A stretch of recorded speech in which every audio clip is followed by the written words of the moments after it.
Welcome back श्रोते हो.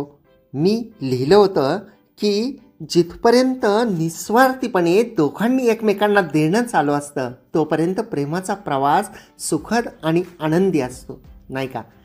जिथून हवं असणं आणि घेणं हा विचार मनामध्ये येतो तेव्हा त्या नात्याला ग्रहण लागते.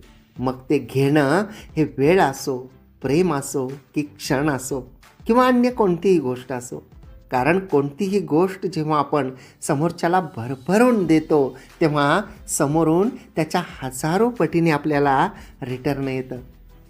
त्यामुळं खूप वेळा मनामध्ये नकारात्मक विचारसुद्धा येतात. जीवनाच्या प्रवासात अनेक वर्ष सोबत चालल्यानंतर नातं कोमेजून जात आहे असं वाटत असताना पार्टनर जर प्रेम फुलवण्याचा प्रयत्न करत असेल तर नकारात्मक न घेता भावनांची कदर केली पाहिजे.